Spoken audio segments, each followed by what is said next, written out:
Hello and welcome to Decorating Pages podcast. I am your host, Kim Wannop. How's it going?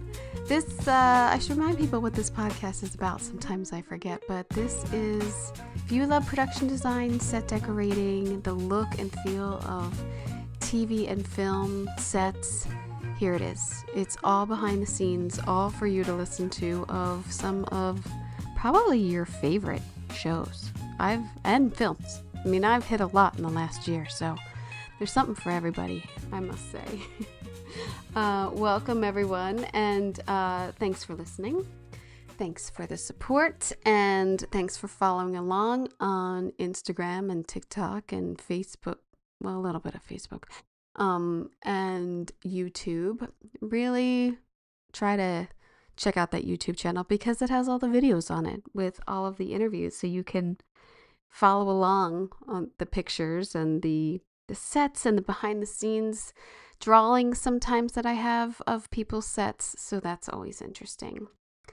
I wanted to talk a little bit about kind of sad news, the passing of the great production designer, Dean Tavares, who, it's crazy to me because I just 3 weeks ago did a whole episode about The Conversation and Seven, which he designed. The Conversation. It's one of my favorite films. That episode is on the Gold Room subscriptions.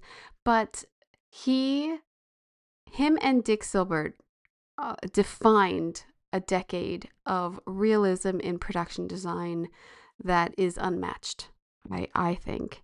And he collaborated with Francis Ford Coppola throughout his career on films like The Godfather, Apocalypse Now, like The Conversation.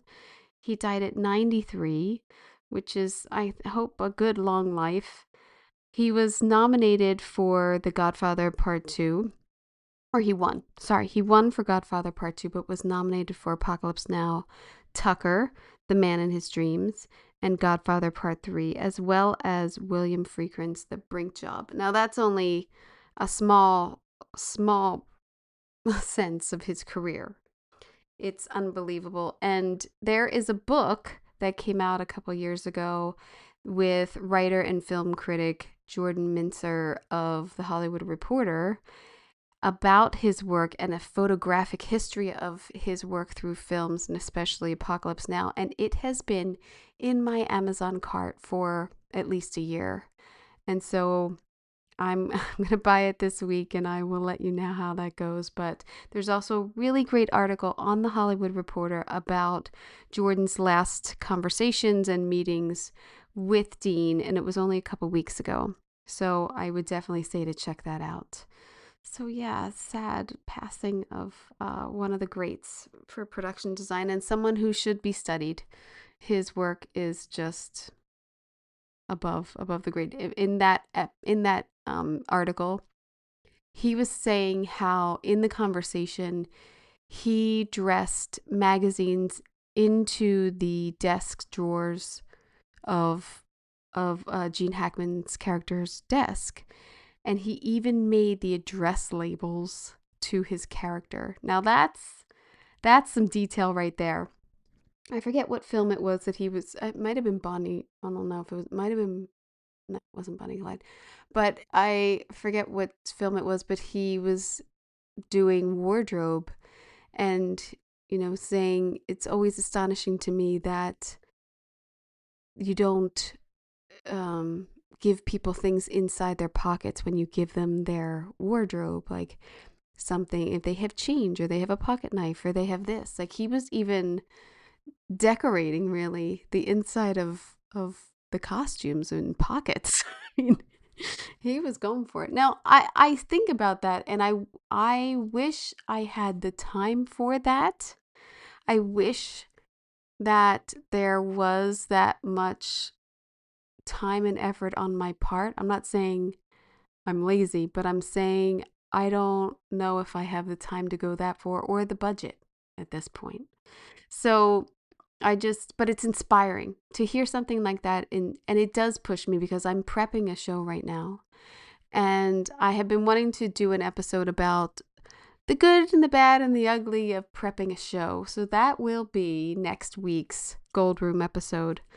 The oohs and ahs of prepping a show. Get a little down and dirty of previous shows that I have prepped and what to expect. Some fantastic stories and some really truthful, terrifying stories, I must say, and really reality. If you want the reality of it, I'm going to give it to you. So that is the subscription deep dive episode next week that will be released on the 7th for Gold Room subscribers on iTunes and Patreon. You can check it out there and subscribe to that if you'd like. That would be awesome. So what Wannop's watching? Well, I said it last week, I think, that I'm watching The Comeback, which I find absolutely fascinating that this show started in 2005, came back in 2014, and is now in 2026.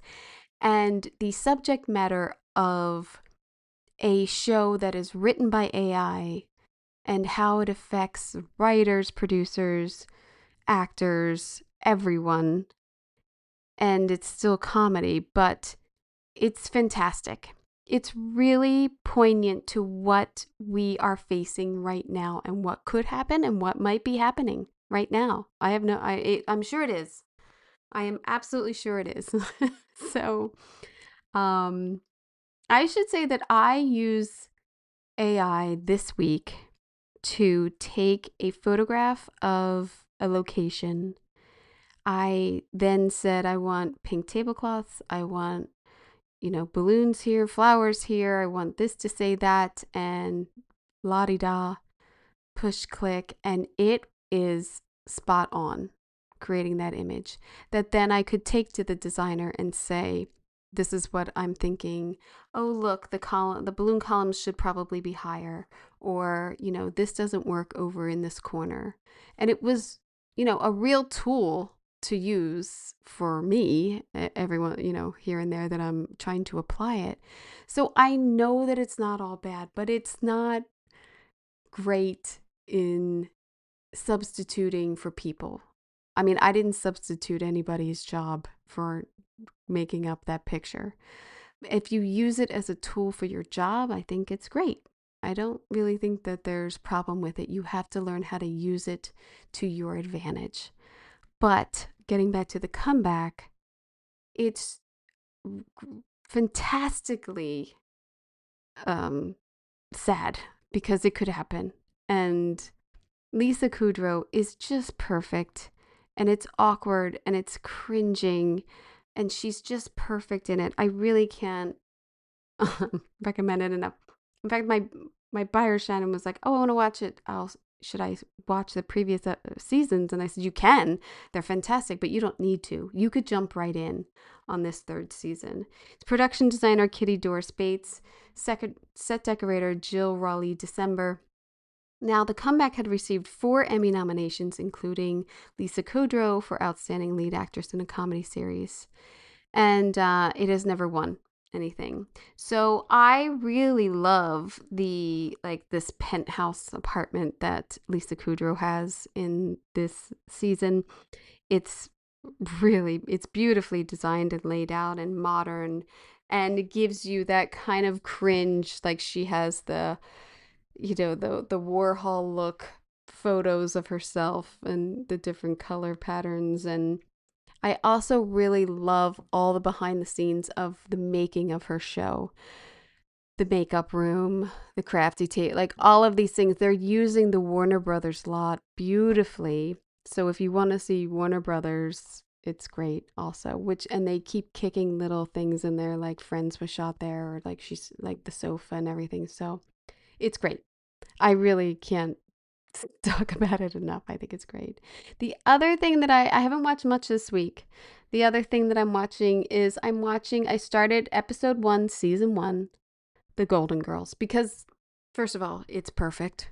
Secondly, I am knee deep in prep, as I just said, and I'm super busy. But to me, I always sort of like the TV on, and I like to catch things and even be inspired by other things. But uh, I realized that I knew this, but I'd forgotten. But I'm at Sunset Gower, and Golden Girls filmed at Sunset Gower on stage two, which I'm not on, but it's the smallest stage, which is crazy to me. They really only had that like living room and swing set at the two bedrooms in the lanai, I guess. But yeah, um, it just makes me so happy to think that I watched this show when I was little. I am actually the age of a Golden Girls now, which freaks me out. I'm a little bit younger. I'm younger, but I'm like, whoa. Um, yeah. So, it's crazy. It's crazy to be on the lot. And it makes me so happy to look up and see that Hollywood sign every day. It makes me very sad that it's not lit up, but whatever. So yeah, I'm watching The Golden Girls, and that was designed by the great TV designer Edward Stevenson, who is one of the greats. I mean, the sitcom history that he is a part of is unbelievable.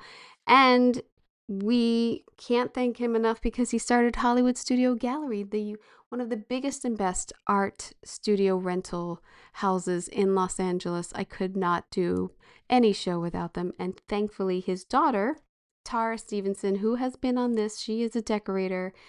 She was on, we talked about the 90s show. She has, took that over at a point and kept it going. So we are all very thankful for her for keeping that going.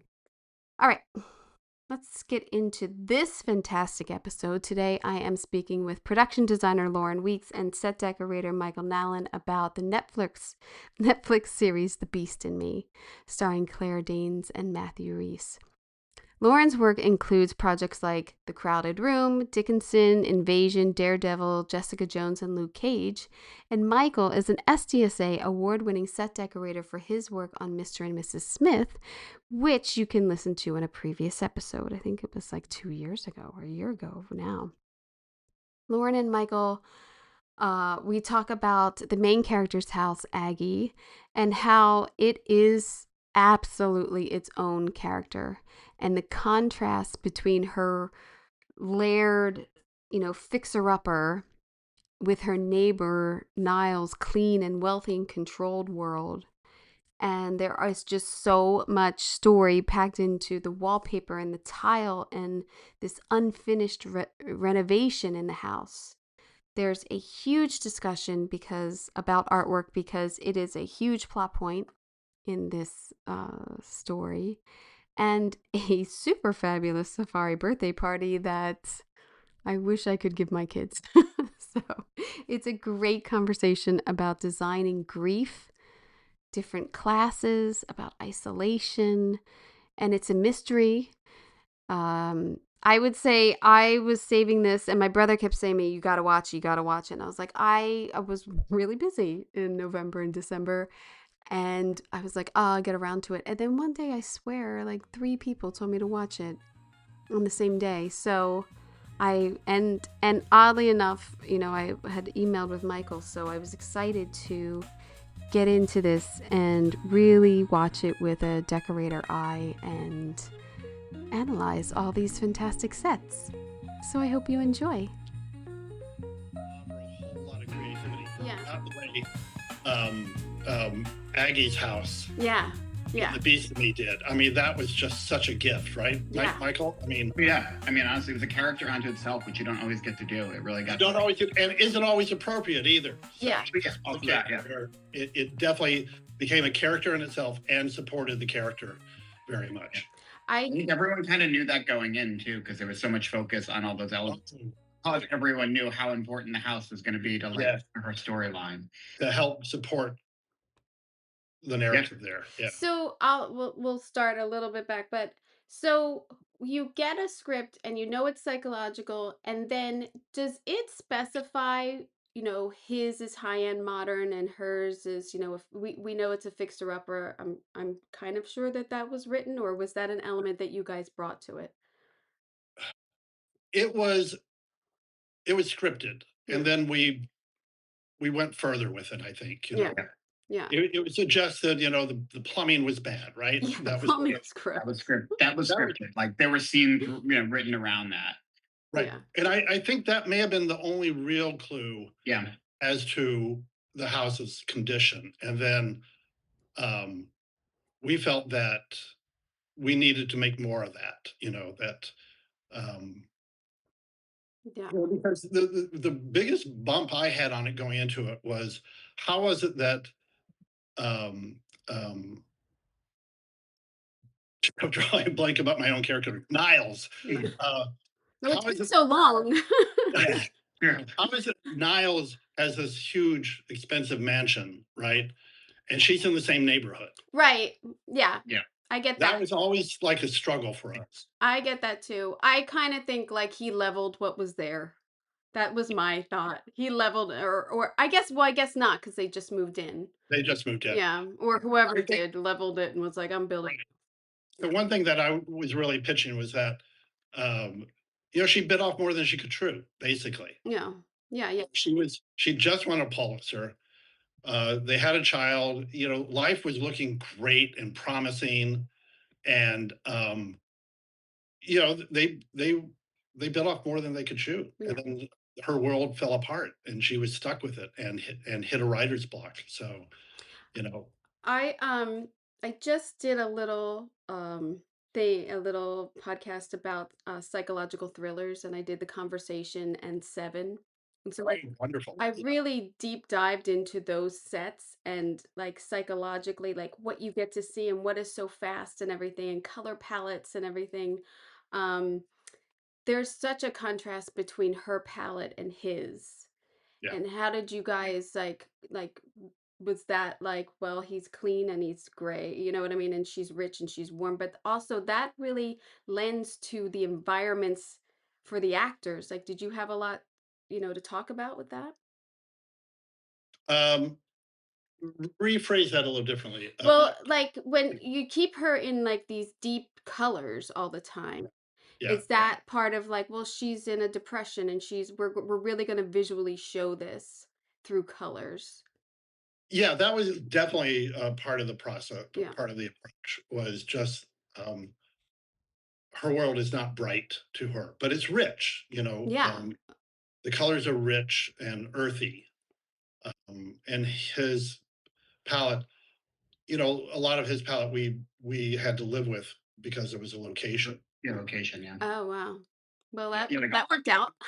yeah, there was like that, his house was a location, and so there was it was beautiful, but like a lot of very neutral tones there. I Right. mean, we built his bedroom and his bathroom, Yeah. but then the other, grander parts of the house were there already. So Right. And it worked. The color yeah, palette it worked did. Yeah. because it gave us that really strong contrast between the two. Yeah. Michael, thank you so much for sending over photos and Oh drawings. yeah, it was like kind of a bit, No, a lot of them. So oh, it was, believe me, and then I just looked at your work for, you know yeah, what I mean? I was like, pick whatever you want out of that. But here's like, kids quite a few of them. Her working space of this like library inside of her house in deep reds and clutter and books and everything was was it your like instinct to put her desk in the middle of the room? Or was that something that was Yes. well, No, hey, that was a choice. yeah. Go ahead, Michael. No, yeah, no. I mean, I think it was, because I like, one how they, the size of the room and how they were going to block the shots out and everything like that too. But it was always like, I think they like gave them a lot more opportunity to get her from different angles and centered her under the one main light fixture for, directional light or to justify directional light. And it didn't want to feel too perfect and precious as like an office. Like this is her space, but that's what I mean. This is that space. We definitely made it the most cluttered and chaotic because this would have been her workspace, even when she like, hypothetically had the family. That just this is kind of pure chaos and Yeah. every direction. So it was definitely intentional to put that in the middle of the room, even though it kind of feels like It's most it's people- it's so great in the scenes and everything because the regular is to put her by the window, yeah, and it's like, oh, she's the center, almost like the selfishness comes out that she's the center of her own world there, and like kind of, Right. I really, yeah, she's really Right. So Another thing we wanted to do was her try to build on her sense of isolation. mm, Um, you know, this was her. This was her where she ran to. You know, yeah, she was becoming kind of little. Not I wouldn't say she was becoming a shut in, but she was definitely sort of excluding the outside world. So yeah. we wanted shears on the windows and blinds, and so that people couldn't necessarily that she could control the view. You know, that she would. It was just a way of keeping everybody out. I do have a I do have a like myself. I can't stand no shears or anything on my windows. Like I have to have like private like every night when I go and close like shutters, I'm like, show's over, people. Like I Yeah, don't but yeah, me too. she kind of has a fishbowl going on in like the kitchen and the it's like that atrium plate. Like I feel like Yeah, a lot of yeah. the atrium definitely is a fishbowl. Yeah, Yeah. very closed. Yeah. Yeah. The geography of that and the whole geography of the house is based on at least the downstairs is based on a location that the exterior is at. So where all the rooms fall to one another are true to true to the existing location. So like our office, we had to have the doors where we had them relative to the sunroom and the window to so when we did establishing shots, you could see it. So we were like committed to the geography of the house as it was. Yeah, Those and but plus the house, the layout of the house was, you know, if I were to design it from scratch, would be something like that. It just had great sight lines, Yeah. great yeah. flow. Another reason why the desk went where it was you had a sight line into the entry foyer and the stairs going Mm, to the second floor yeah. in one direction, and the other direction into the sunroom. Yeah. Oh yeah. Yeah, so you get that Some of the, depth. You get that some of cross the research, you know, for her office came from other writers, such as Lydia Davis, Margaret Atwood, Dorothy Allison. mm. These were female authors that I had researched for my original pitch to for the job. I really like that her book is like really even when she says the title out loud, she knows that it sucks. Like she can't even like get it out. Like she's not Yeah. even proud of it. Um what I know so East Coast, Michael, you're doing wallpaper, right? Are you Yeah, so I mean, so yes, we were doing wallpaper. yeah, Obviously picked you color and in everything? conjunction with Lauren or by Lauren, and from a West Coast vendor. But wallpaper. Well, so we pick, and we with Lauren, our production designer, we pick Yeah. and source the wallpaper. The scenics obviously install it, but yes, so it is a set deck thing. Yeah. What it's very I obviously I love wallpaper. I have like 6 different wallpapers in my own house. um As seen behind you. there's a lot of wallpaper going on and Yep. it's dense patterns. Like what was that psychologically? Well, one thing I wanted to do in this house was because it's a fixer upper, we did want to suggest that any work had been done to it for quite some time, you know, that they bought it. You know, the kitchen definitely needed to be Yeah. upgraded. Um, and I wanted wallpaper that had a vintage feel to it, but was not necessarily obviously tied to any specific period. Yeah. So, for instance, the wallpaper in the living room, um, It's the Japanese geometric, Yeah. yeah, it's Japanese geometric, which, like the one over there on the bottom left. Oh, and then yeah, Yeah. yeah.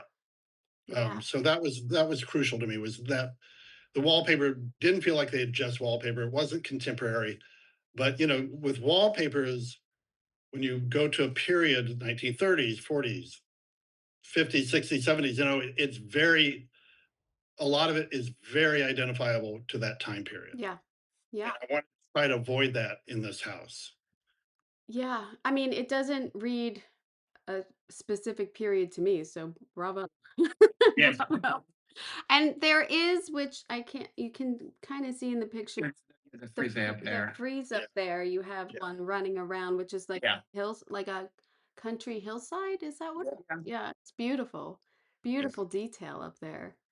Um, I And then that oh, one in the stairwell, I think it's called like Brazil, but that's like a 1920s reproduction, I think. yeah. I think oh the this one new wallpaper, contemporary one we picked was in the bathroom because the Yeah. bathroom was in process of being I agree, renovated yes. when their son died. So Mm. Yeah. And we leaned into that a little too. Like we had it parts like not fully done in the room. I think yeah, we even Right. like Right. went so far as like we left a bucket with things in it, like Right. she just gave up. So like tried to imply that like she was doing certain things like she did, like we think that like we kind of implied that like Cooper's room they did, and then she started right, doing the bathroom, and Yeah. we put some like we even put like wallpaper samples and different samples in the kitchen to imply like things were happening, and then right, whole world came to a stop when her son died, and she right, hasn't done like a thing since, and right. And the floor in the kitchen, yeah, we wanted to Oh, feel like love that we floor. started renovating it, so that we had you catch like look in the lower right hand corner at that door jamb and the floor. Yeah. That's a piece of the old linoleum tile that had been put down. Yeah. That's so she's ripping that up. Trying to give the idea again that things were in process and then stopped. yeah. Yeah. I And mean, that was like a big talking point with the director Antonio and Oh, showrunner. Like I feel like right, how far had she gotten? How far didn't? There was an earlier version of this kitchen where things were a bit more extreme, like Loren and had the scenics, like the cabinets were far more distressed and in process, and they thought maybe it was too far. So there was like, during the prep, there was a big dialogue back and forth about oh yeah, how distressed is the house, right. and what is too far, and like showing that she didn't do it, but not that like not she's living in total squalor. So like there was a like there was a big back and forth on right, what level of distress all the various elements were and were not. right. It's a balance, Oh, because yeah. you It's don't you don't know how much the audience will pick up on that storyline yeah. without exposition. I was gonna say as a compliment because there's a lot of times where it's like, well, it's gonna be like this, and I'm like, well, is that in dialogue? Because you're not gonna read this in the dressing. Exactly, And then I'm exactly, gonna look like an idiot. So can you exactly. is there a line here that we can Yeah, give of like he's Right, painting his room and you just don't have yeah, that in there? But I would say watching it, and I think, the story's so in deep and and I binged it, which is always great too, is it you nailed it in like just enough evidence there in the dressing and the finishes to show this process had stopped, like yeah. when her world stopped, as you said. So I think it worked perfectly in visually for the And storyline. yeah, and Michael's set decor was just spot on. Oh, yeah. Right, yeah, The layering, Michael, is fantastic. It really is. It's like should be like it's a study. You should yeah. study. It's really great.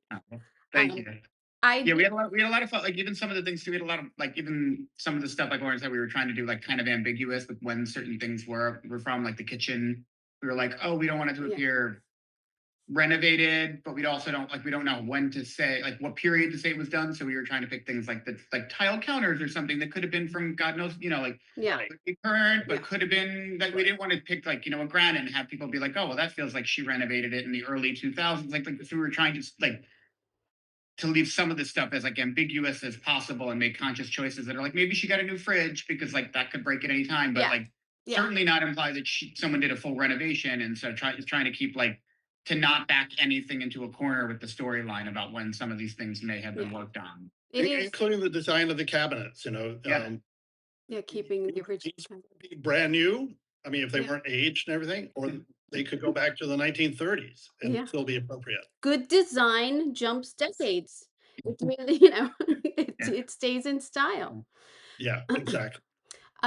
The when you go in to do her son's room, which is like I bawled. Like I can't really watch things that have kids die anymore. I have kids now. I can't It's, do it.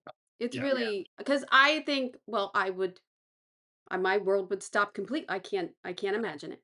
So they keep the boys' room shut off in like a time capsule.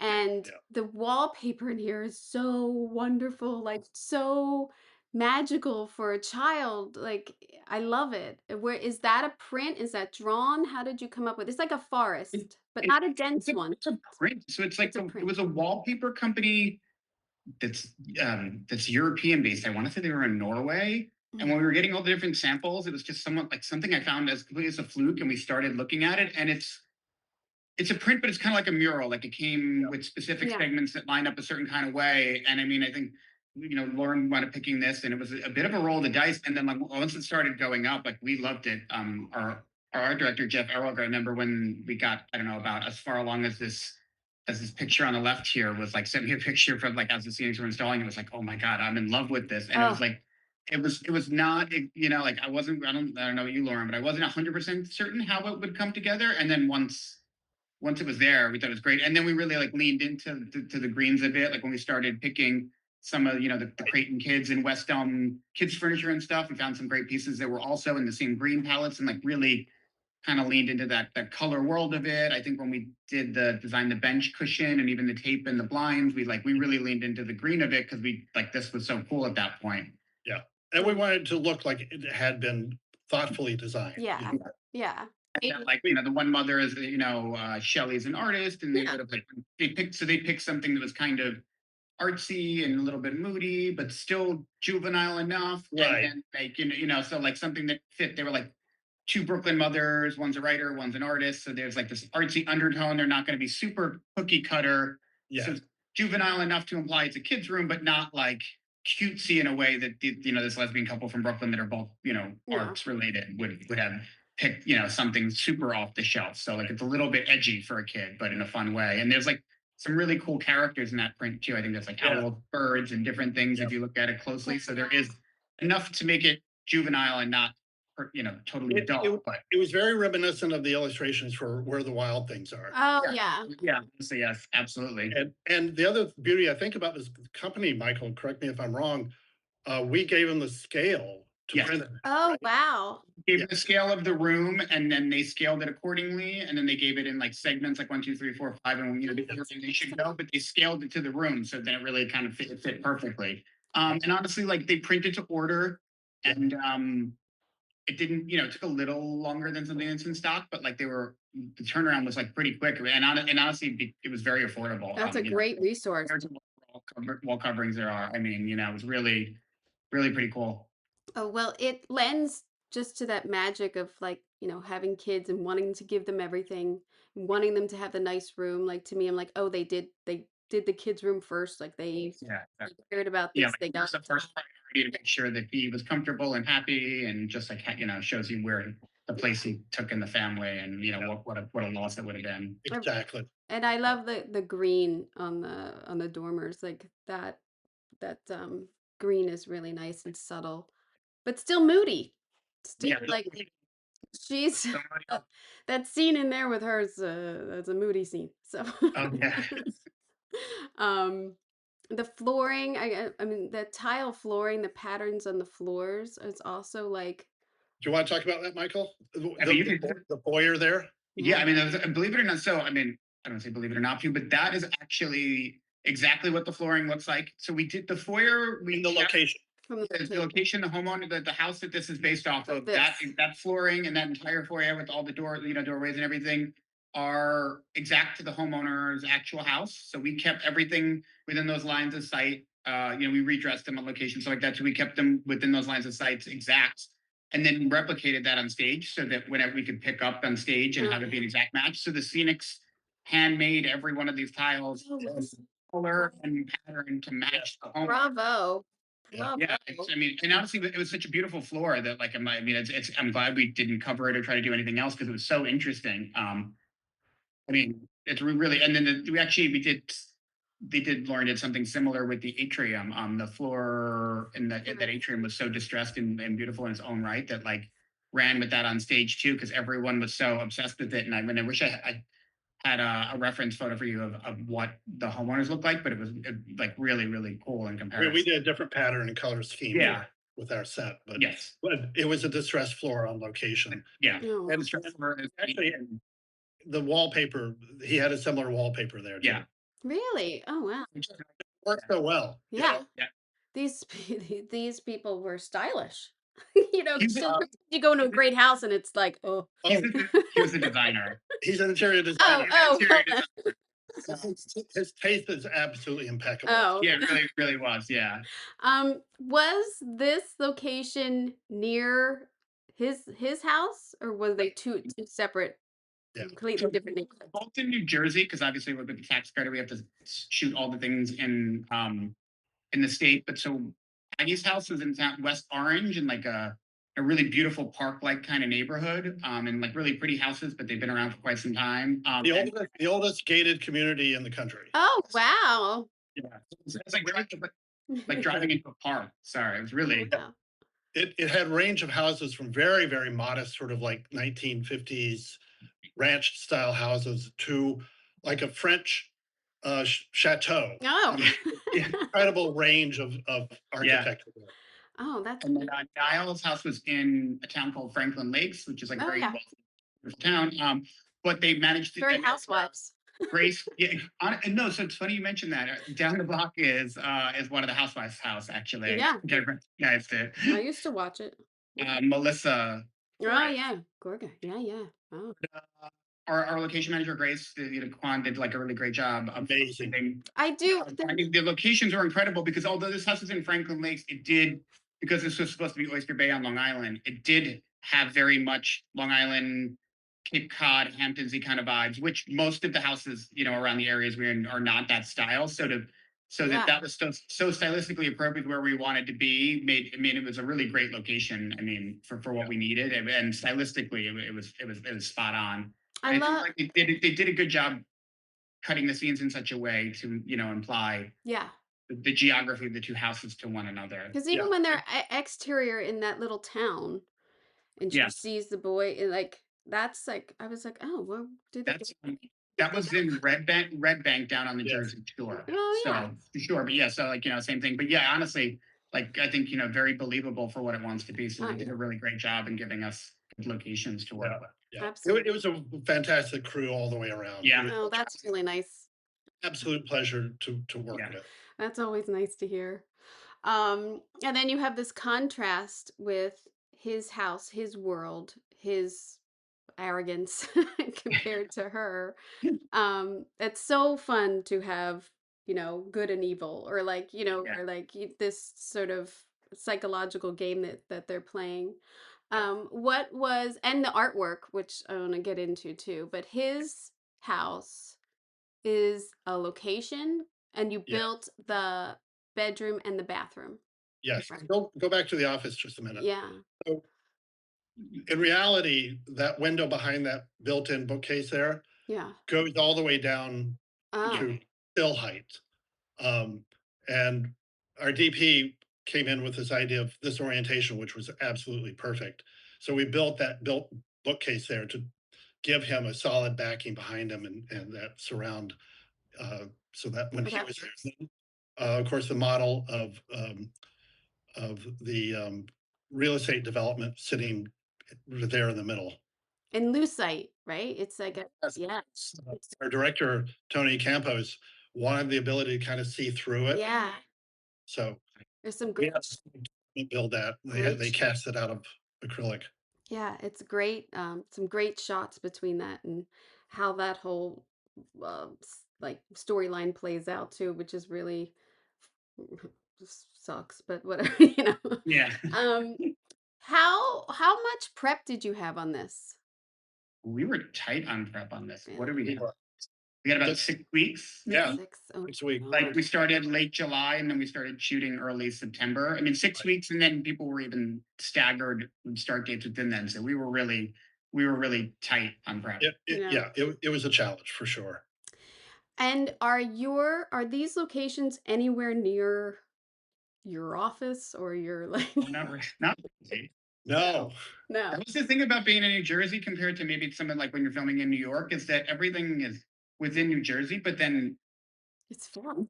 because like Yeah. office was kind of in the middle, like not that office was not that in Kearney, New Jersey, and office and stage, and that's not that far from the city. But then when we would do locations on the shore, you're like an hour south, and then Yep. we like Niall's house, you were like an hour north of the office. Which if you were trying to go to the shore location and Niall's house in the same day, it's 2 hours apart. So Yeah. like Yeah.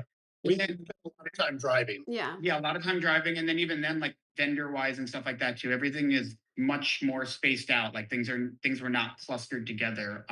So we definitely spent a lot of time ping ponging around, Yeah. and like using Jersey City and Newark, which are closer as some of the city locations. But then Right. all of these homes and stuff were all Yeah. pretty far from one another. So if you had to be in multiple places, you really had to like plan accordingly. And same thing with vendors and rentals and things like that too. Like there was a last minute request the morning of or something. Like there's an hour, hours of delay to get something there. Whereas if we're filming in a studio in Brooklyn, you could have something from a prop house there in 20 or 30 minutes. We just don't have that luxury with how spaced out these things are. I never, I for some reason never think that anything can be done in like 20 or 30 minutes in New York City, but I but mean, I'm some just of I'm it's all terrified. like if you have a request and you got a truck waiting first thing when they Yeah. open, maybe Yeah, yeah, I know. We can sure, like make there's a good cluster of some of the vendors we can close to make some another of one. those stages where you could do things quick. So where is your stage in reference to your off? Would your office next to your stage? Yes, Okay. that was next one. Okay. Well, that's a good thing. That's a good. That was a good thing there. Yeah. Because you built all of Annie's house or Yes. Agnes's house. Yeah. Gaggie's Yeah. house is entirely a build. And then First and second floor. yeah. I mean that's And a lot. then we did these two parts in Niles, and then we did a bunch like a series of swing sets. We did like Yeah. the super's office and the hacker's lair and like just other things that as they came up. So we had a pretty steady stream of builds. Yeah, we did. No. Yeah. Um, I love the contrast. I love this bathroom.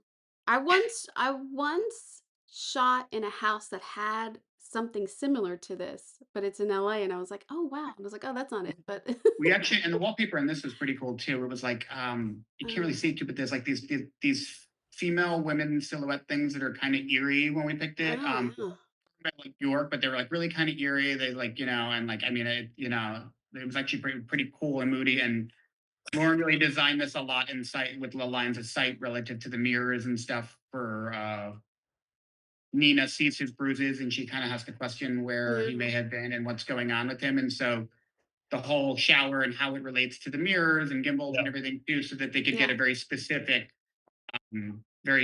shot of him and and the bruising and stuff like that. I actually noticed when seeing it that unfortunately we spent a lot of time and energy on all this tile work and stuff, and not surprisingly, they kept the bulk of the shots sort of waist height up. But then by keeping it waist height up for obvious reasons, it also meant you missed a lot of the bathroom. Yeah, that flooring is gorgeous. Makes perfect sense, but you really don't. Yeah.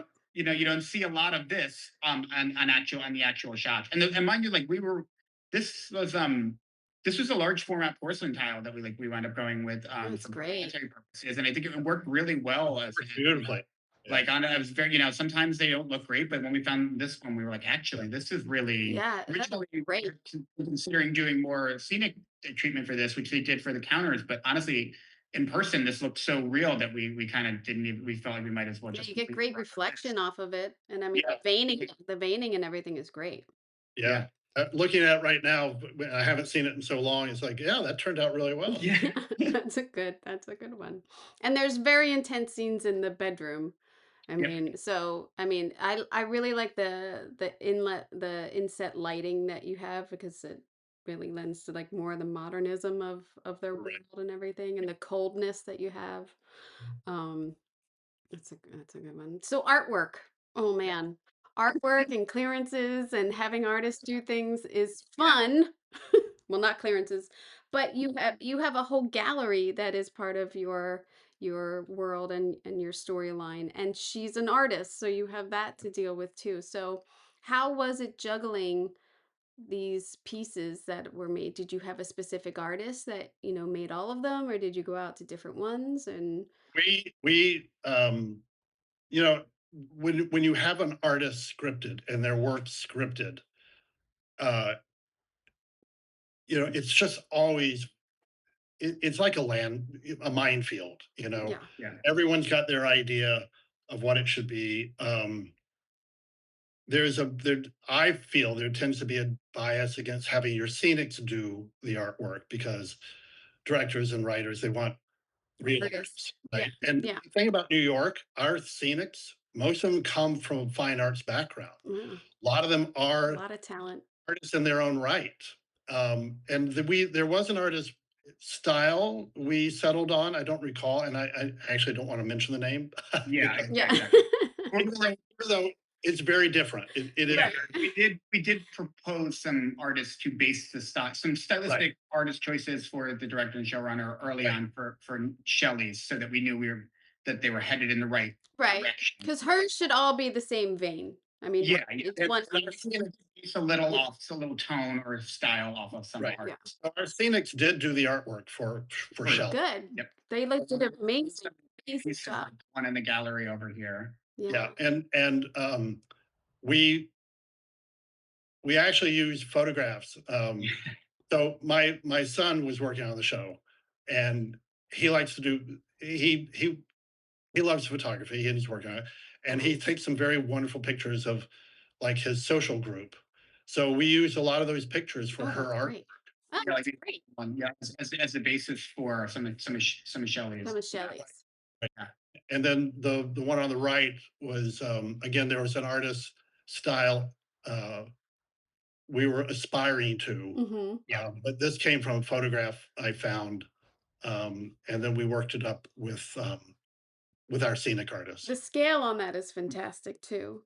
In the space, Yeah. it's so dramatic. It just, Yeah. I mean, and we decided early on with this, I think, no, not so early on, but that it would be better not to populate the gallery when it's in this show with a lot of artwork. That we wanted just the one really big. We had a couple other pieces, but basically we wanted this one piece to dominate. Yeah. And for the flashback ones where it's Madison and the holiday party and the murder and stuff like that too, those are licensed works of art that we Right. have Those sourced and worked.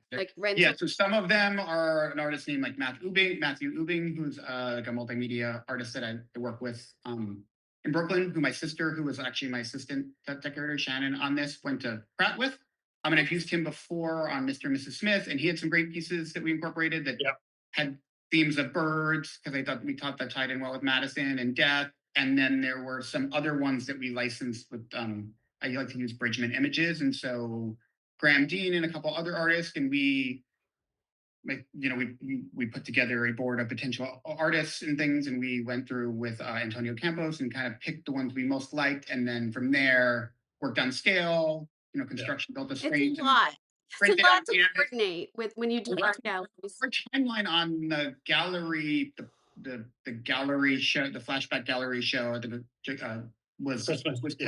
was very quick, because before the Christmas break. Yeah, because you have two looks. Like originally, the whole murder scene in the flashback and everything like that too were supposed to take place in Niall and Madison's penthouse. And right before our Christmas break, we were planning that out and ordering materials and ready to do all that. And then from a budget standpoint, they reeled that back in. And since we were already doing these other scenes with Nina at the gallery, they decided to rewrite it, that the murder and the party and everything, instead of happening at the penthouse, would happen at the gallery. Yeah. But now that meant we had to do two versions of the gallery on pretty quick turnaround. So we really had to populate the art in this gallery and make it make sense, in a pretty short amount of time and with, reasonable budget. And so we turned all of that around really quickly. And then same thing with these, the art installations and stuff like that too. Like we made those all in house.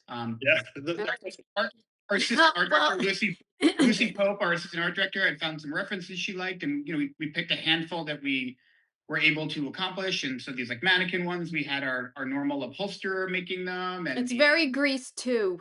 Yeah, remember that Girls of All Seasons? That's all I thought about when I saw it. And stuff we did in house at the set deck, you know what I mean, like that too. Yeah. So we really we tried to figure out like what we could accomplish and make it, And your snow globe men over here, like out of disco balls, and it's great. Yeah. Oh, I love it. And then same thing too with with the murder weapon, Yeah. I'm sure that was a huge discussion, because it has to be. We rented that through a vendor in New York called Art for Film, and then got sign off to use it as a murder weapon. And we made a custom, our scenics made a mold of it, and we made a rubber version and everything like that too. So that was big. There is a real sculpture, and then obviously we swapped it out at some point. But originally, would have been, there was a whole discussion about that and whether or not being held a certain way, and Yeah, it's a lot of logistics for that, and a murder scene and a weapon and clearance, and No, I mean, sometimes you think like, "Oh, a museum or art gallery, cool," and then it's like, ugh, Yeah. Yeah. I mean, for anyone who doesn't do this, I'm ugh, sure they think, oh, that's great too. And you're like, no, it's not as simple as going out and finding no, pieces of art you like and moving not on. at all. And then honestly, there's a whole extra layer of like of what's happening in the scenes and whether or not like the clearance of is okay with it being in the scenes. Right. Like Well, a movie too, takes place, yeah, or an actual murder weapon. Like it yeah, changes people's entire perception on whether or not they're willing to license and allow you to use their or work. Some two, people, like, did you build the partitions? Yes. Yeah, that It's an empty space. that's always a thing. Like, well, where are they gonna go? And is the camera see that way? And like, Exactly. it's everything that's not one of the wall surroundings. So everything in the middle of the room is something we brought in. well, yeah, it's a lot, It and was completely empty. it's all white too. Sometimes Exactly. All white. sometimes And it's a problem for people, but I think then we also did nowadays not. scheduling wise, we did these two versions back to back. So there was Oh, one version and the party, and then we had I think like a half a day to Yeah. change it over between the two. So we had Yeah. to be like very methodical and planned out about what was going in each, what the changeover was, so that we could do this. Like they wrapped one day on the one, we had one morning to flip it over, and then by the afternoon we were doing the other version. So like we had to know exactly what we were doing, and and Yeah. have everything ready to go for a really quick changeover, which is not mm, unusual, but none they still have to be not really fun. planned out. Not fun. It was a big logistic problem. Not problem, but challenge. Yeah. Yeah. Well, because they All know the we can problems are do the it. Yeah. They know we can do it. So that, that's like whenever they come with like a schedule change, they're like, is this okay? I'm like, are you asking me or are you Yeah. telling me? There's a big, So it's the latter. They're just you're like telling me this you're is happening. asking as if you Yeah. want, if you get an input, but if even if you said I can't do it, Yeah. it would happen anyway. Yeah. I like to say no. I know our theme is never say no, but I like to say no. I have no problem saying no. I I have mean, absolutely no problem going, I'm yeah, not killing myself. I get that from ADs all the time. Can you move this up? It's like, let me check, and I'll Yeah. check with everybody. We'll talk about, all right, well, we can maybe change our objectives here or do this. And I have no problem saying we can't do this. Yeah, I'll it's go up the ladder if I have to. sometimes it's like they like this like they were saying like, oh, the murder scene was supposed to happen here and now it's going to happen here, can you guys like do this? It's very like, yeah, we can do it, but can we need to really talk. I can't give you this answer right this second. Exactly. I have to think about, well, my rentals and our load in and getting it in, and do I have time to do that? Oh, Right. changeover in the middle of the day while everybody's eating lunch and looking at me, and there's a million lights in the room, and like, then you have to promise me everyone's gonna leave the room, and they So, don't, and they don't leave the hey, room. Yeah. So yeah, no, a lot of those a lot of those answers depend on touching base with all the departments. yeah, all the departments have to be in. You say, this is what we can do. Yeah, It's maybe not what we hope to do if we were given more time, but this is what we can yeah, accomplish. it is. You make the choice whether that's what you want or not. Yeah. Yeah. I have to say, this is the funnest kids party. I like I was like, "Oh We man, had a lot I wish I could give my kids that party." Like this jungle themed birthday party for like millionaire kids is like yeah. amazing. Yeah. Where is this location? Because it looks like you're in South Africa or something with tree. I don't know. Like I was like, where This, is this, this? Up this in is the New Jersey New too, and Jersey? again, a very old, kind of rundown estate in Bedminster, Yeah. Mm. Huge, New Jersey. huge mansion that was Huge built mansion up on the hill. Yeah. in the 19th century, I think it was. Oh, it's Yeah. beautiful. Yeah. Is Like that very raw canvas, like all the lush greenery and stuff around that too. That was our greens department. Right. This was yeah. early fall, and it was actually like those pictures I took there where the sun's coming up. Those Oh, are so 5 a.m. still very brisk. Like we were, set deck was bringing heaters into this big empty mansion that was not warm enough for the crew. That no, they decided at the last minute they wanted to do Oh, and holding not and only that, but everything in. we were so far away, there was no place for holding. So they had to use a location for holding and catering and the set. oh my god. And then as if we weren't doing enough with the set, it was like the night before, and then they're like, "Oh, could you whip up some green rooms out here in the middle of nowhere while we're at it?" No, no, I don't. Yeah. Was the basement scene, is that in this house? No. No, that's somewhere else.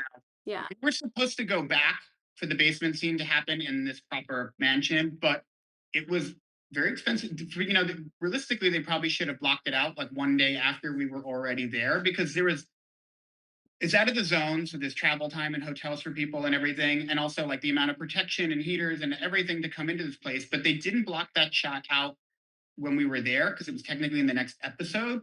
So we were supposed to come back and shoot that scene. And then I think they realized what it was going to cost to do that. Yeah. And so the basement is actually the basement of Niall's house Oh. on Franklin Lakes. And at the last minute, they kind of asked us to compromise and if we could make that work. And then we did our best to repopulate it with antiques and other things that could at least make sense for the things that Martin Right. Jarvis would have. And then they did help us out a little in selling that by writing a script line about how we renovated it and stuff to at least try to justify it a bit. Yeah. But originally we were supposed to come back here and do it at the the original estate. But To me, I buy it because they're rich, eccentric people. They could do anything with their house. They can make it any. Right. Sometimes you go into houses and every room has a different theme, and you're Yeah. like, how do you live like this? But that's what they're I doing. mean, it was a wealthy, it It was like was a beautiful very high end.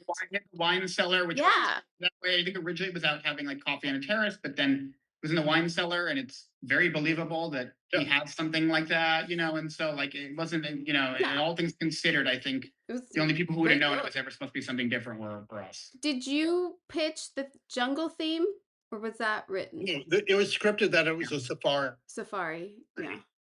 Yeah, and the wait staff um, were dressed in colonial garb. Yeah. Like Yeah. it's India. That was Oh, it's out of Africa. It's out of Yeah. Africa. Yeah. Really. It's fantastic. Well, the silver and They everything. were probably trying to see if they were allowed to have real elephants for a period of time, which Oh my were God. not. But then we had again the scenic department, which they're such an amazing group. I'm working with them again. Um, I had them do this table for the gifts where is being held up by the two gorillas. Yeah. Yeah. And then the where you put all the gifts were in the mouth of the hippopotamus.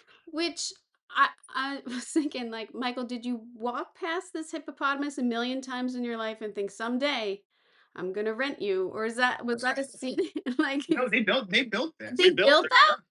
Yeah. Oh, Both the gorillas and the hippo were like they're carved out of the foam and made everything in house by the Scenics. I think at one point, wow, production bravo. in budget cuts, production tried to slice these, and they were No. like they tried to slice them, and they were too far along. So they luckily did not. I mean, by the time they asked, they were like 3/4 of the way there. So luckily they made it to the finish line. But we made like the Oh Scenics my God, they're fantastic. so we were watching them like kind of get made in real time. I hope someone got these. Do you know what I mean? Like, I hope that's a lot of work and they look fantastic. I hope a prop house nabbed them up or Netflix is holding on for them for their We had a bunch of safari show. like a donation things at the end where Yeah. like other smaller productions came through Yeah. and stuff. I don't know what happened with these specifically, but we did Yeah. pretty well with tiny homes for most things. Good. I know it's always on my mind of like, where's all this? Oh, yeah, absolutely. But yeah, the whole safari theme is just wonderful. The tents were another issue. Mhm. Really wanted to go with this sort of glam camping, safari camping Yeah. idea. And we had tents rented, right, Michael? And Yeah. this wasn't going to work. This was kind of a last minute solution to the problem that we did, and it worked out better Okay, than great. if we. Yeah, I personally I never really get too bent out of shape when things aren't going the way you want them to, because a lot of times it puts you in a position where you have to come up with something else, and too many times that's happened on work shows I've worked with where I'm happier with Yeah. a minute solution than what we Yeah. would have done. Yeah, initially. we fabricated I'm these with you. tents. Like we fabricated the panels, and our lead man had a whole rig about how he was going to rig them in the style we wanted. And then when he got up there, relative to like this is like on the top of like this house is on top of a mountain by itself, and it was super windy, and it was not going as he would have liked. And so one of my assistants found a local tent company to see if they could come take a look. And they came and they were like, "Oh yeah, we've worked at that estate a million times before Wow. too." And they came and they kind of reinforced it and made it work from a safety perspective, and sort of like still what we had designed, but they fixed it and made it, That's great. in a way where it's secure. Because there was a moment where I was like, I don't know if we're going to make this work, and luckily they came and saved the day. And everything looked great, and no one knew that we had any issue at all. It all worked out. Yeah. Yeah. I say, LA has great weather almost every day, but you put up a tent and you're set. And it's Yeah. windy and it's gonna rain. Yeah. Too Yeah. many times things have been blown away, or we can't have the sides, or whatever it is. It's crazy. And the thing with this too is the way the schedule was structured. We were doing an install on this up and through Friday, and then they started shooting on Monday. Right. And so then So you gotta leave it over the weekend. have to leave over the weekend, and then even in terms of putting stuff out, we could only put a certain amount of the stuff. And want to let us really have a crew on Sunday, so like we were trying to figure out how to get it as far enough along because we only have like a slight pre-call, so like that was a challenge unto itself. Like whatever we did on Friday, we're like, is this going to be here when we get back? I usually, it's like I dress it and then I'm like, all right, take it all in. That's what we did. We kind of dressed it. I mean, the flowers weren't there, but everything else we kind of dressed and said, okay, now like let's put all of these things away, tuck them in a room, and then we will get the 2 hour pre-call or whatever. Like we will hit all of these. I think we were there like Michael. I think we were there like 4 a.m. Yeah, it was still dark, still cold. Still dark. Cold. Early, yeah. What are we doing? Yeah, but you know what? I wouldn't do anything else. Oh no, I have no other choice. This is it. I love it. I love it. I love it. I am so happy to have been able to speak to you guys. I don't know how many people told me to watch this show, and I was like, no, I'm saving it. And then it was like, I want to binge it all and really, focus on it. And then Michael had spoken to me also, and so I'm so glad to have been able to speak to you about this. I think it's just wonderful psychological design that you guys put into this, and a great story to be able to design. So thank you. Oh, thank you, Kim. That was a lot of fun. Yeah. I hope to meet you guys someday. Thank you to production designer Loren Weeks and set decorator Michael Nallan. I really enjoyed that series.